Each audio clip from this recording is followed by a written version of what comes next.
Here we are 25 years on as a parliament, and the one unalloyed success that everybody can point to is our public petitions system.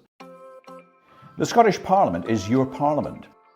And over the last 25 years, the people of Scotland have been able to shape the laws that govern Scotland by speaking up about what's important.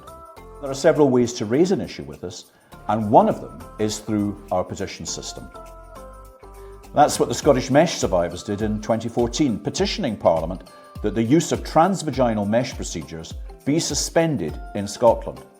Now, this was a medical treatment that had been responsible for causing patients extreme pain and discomfort and led many to seek complicated and expensive private surgery to remove the mesh. We weren't told as many as 1 in 5 mesh implants can go wrong. And when you consider 11,000 women in Scotland have had the procedure, suddenly 1 in 5 becomes an alarming statistic.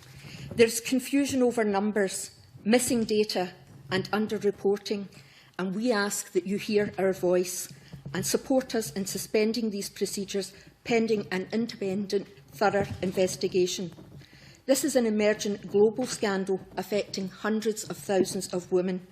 A group of MSPs from across several political parties who form the Parliament's Public Petitions Committee looked into the petition and heard from a variety of witnesses about the issue, and as a result, a bill was passed in 2022 which set up a scheme to reimburse those who had suffered through this ordeal. Yes, 120, no, 0. There were no abstentions. The motion is therefore agreed to, and the Transvaginal Mesh Removal Cost Reimbursement Scotland Bill is passed. A constituent arrived at my constituency office having requested a surgery appointment, Elaine Holmes.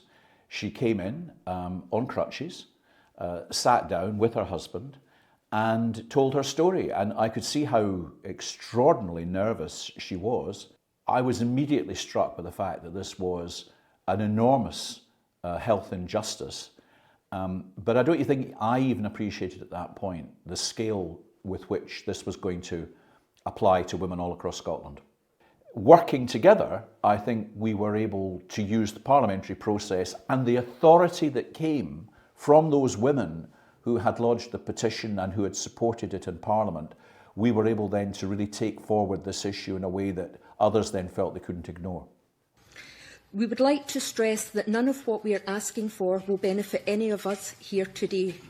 We can't change what happened to us, but it's not too late to make the changes we believe will protect others from future injury, saving them and their families from pain, frustration, helplessness and possible disability. What the mesh issue demonstrated was the power of the Scottish Parliament's Petitions Committee. It doesn't require 10,000 signatures, it only requires 1. It's a committee that has the power to bring before it government to hold them to account. Mesh was one of the catalysts in demonstrating how effective our public petitions system is in the Scottish Parliament.